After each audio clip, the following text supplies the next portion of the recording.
Hi everybody. So I'm continuing the video about the narcissistic workplace and the narcissistic abuse cycle within the narcissistic workplace. So I ended off on the devaluation stage where all of a sudden your narcissistic boss is showing a different side to himself. So he's being aggressive one day, passive-aggressive towards you, embarrassing you perhaps, pointing to your mistakes, emphasizing your mistakes while de-emphasizing your achievements. And then the next day, he's acting a little bit more like the sort of boss that you had at the beginning of the working relationship. So he's jovial, he's joking, etc. And if anybody knows about interrogation tactics within police investigations, you'll know that many times this sort of intermittent reinforcement, this positive attitude 1 second and the next second a negative attitude, so this sharp shift from A to B to from B to A, etc., etc., causes a psychological breakdown within the victim's psychology, where some people even confess to crimes that they didn't commit in order to make this sort of stressful stress stop, this sort of bouncing from being your friend, good cop, to negative, to being a bad cop. And that's what these narcissists within the workplace use as well. The narcissistic boss may even enlist an employee that treats you in an excessively positive light, so that you can, so that you feel a sense of safety and a sense of security, and then proceed to have another employee tear you down. And it seems like a paranoid thought, but I have been in many situations where there have been office moles within the office, where there's one employee that acts incredibly nice to everybody, but rats to the boss about what they're doing, what their weaknesses are. Maybe they text their boyfriend on their lunch break, or maybe they draw during their lunch break, or maybe they surf the internet once in a while when the work is getting too stressful. So there will be like an office mole that's employed, that's almost like on the narcissist payroll, that gets a bonus or whatever for ratting on their coworkers. And this is not imagined stuff. This actually happens a lot. And sometimes even during the initiation phase, let's say the narcissist, when you first start working, they'll have a very positive manager that's always smiling, that's always telling you to take breaks and asking you to do X, Y, and Z, and this is we're so laid back here, and we're so positive, and don't you worry, you're working yourself too hard. So they'll play the role of the good cop. But the narcissist himself will call you out on the very things that this manager is telling you to do, like take extra breaks, or don't focus too hard on certain assignments because they're very stressful for a prolonged period, and you won't be productive in the long run. So they'll have this seemingly empathetic employee in order to lull you into a sense of security. And they're going to have themselves, their sweet narcissistic selves, that vacillate from being positive to negative.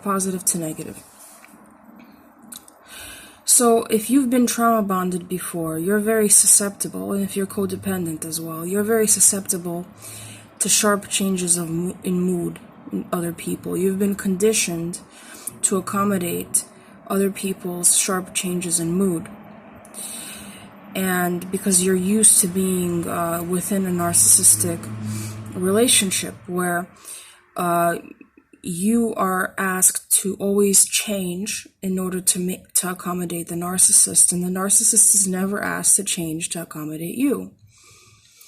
So within this scenario, you're very hypersensitive to, you have like an antenna for when you're up with a narcissist, when you're down with a narcissist, when you're up with your coworker, when you're down with your coworker. And so you're constantly scanning to see what they're doing, what you can do to get into their good graces, which is absolutely nothing, because the whole idea is that anything that you do is going to be attacked eventually in the very, very final stage of this whole period, right? And they will decide whether or not to keep you on board within this toxic workplace environment, if you have a role to play in this toxic workplace environment, if you're not off-put by people constantly being ripped off or defrauded by the sociopaths within the office, being told lies about themselves. This is all being measured. Your loyalty to the narcissist is being measured at this stage. And in particular, what's being measured is how much crap you're willing to take from them. How much are you willing to compromise the reality of situation for what they want you to believe? And so, a really good movie to see, if you're wondering how this is playing out, is The Devil Wears Prada.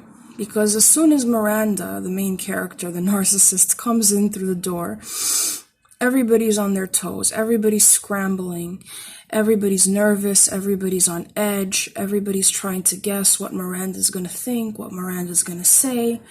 They know already that everything has to be done in a certain way in order for Miranda to feel comfortable. And if it's not done, then the shit will hit the fan, and Miranda will take her wrath, her rage onto them.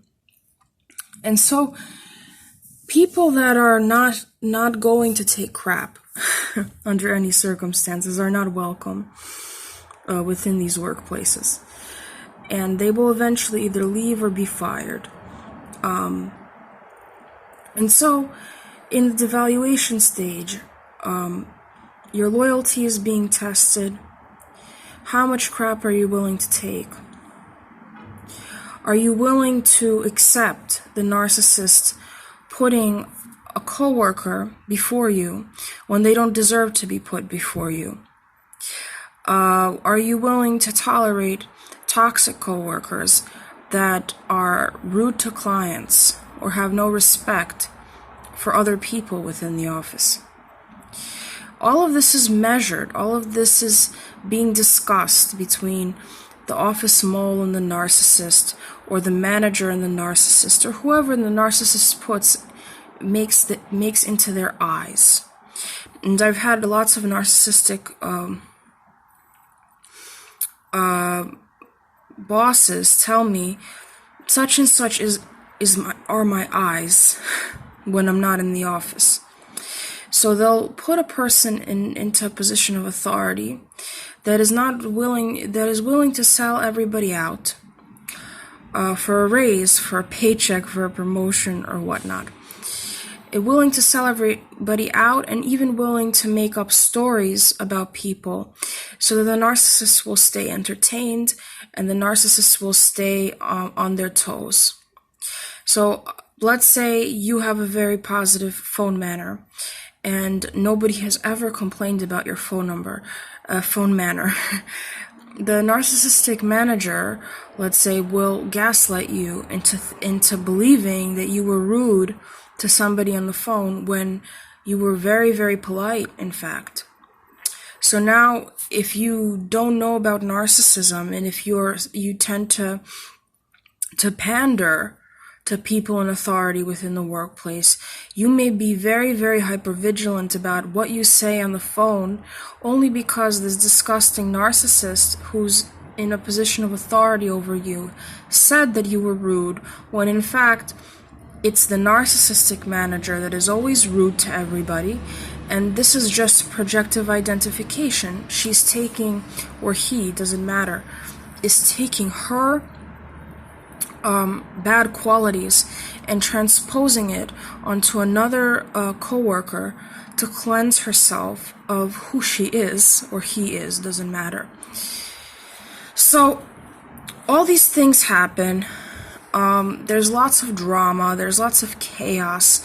If you're noticing that every single day the narcissistic manager has a problem with somebody, has a problem with something, often it's an overt narcissist that's in a managerial position, because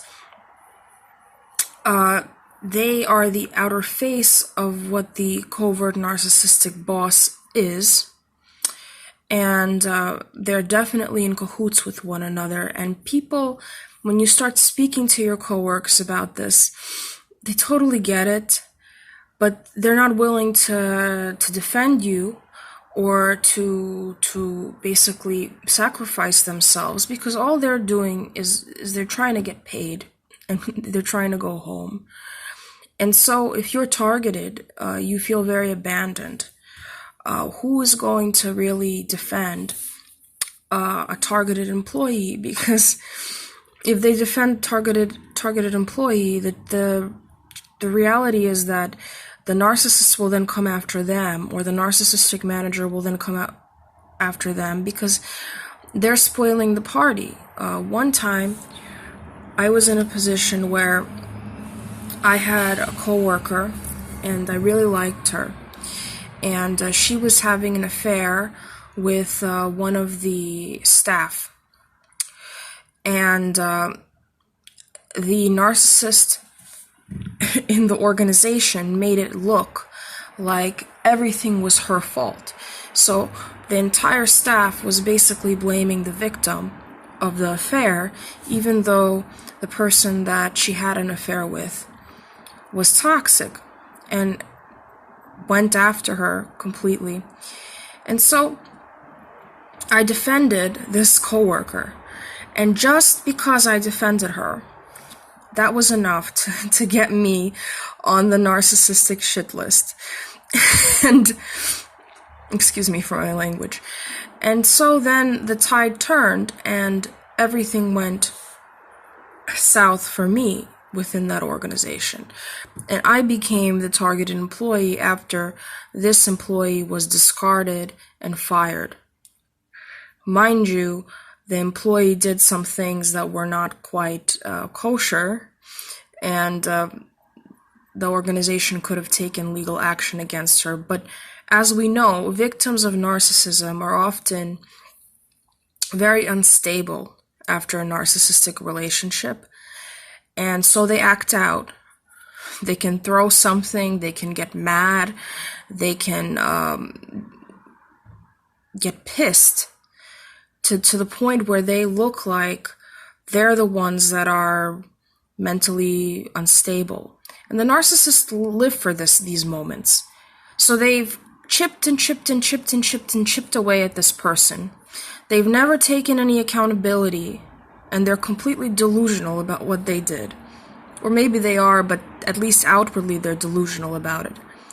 And then the moment that you fight back, or the moment that you snap, or the moment that you completely lose it, then they point and they say, look, she's fucking nuts.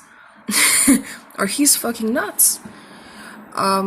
This is not acceptable workplace behavior. And then they'll start in with the moral policing and start telling you that you're not being morally correct, that you're disrupting people, and they start getting all pious. So when it fits their agenda, they're very, very pious, and they look at you with a look of approbation, and they're like, "This is no good. You can't do this. This is unprofessional." I'm gonna continue this in the next video.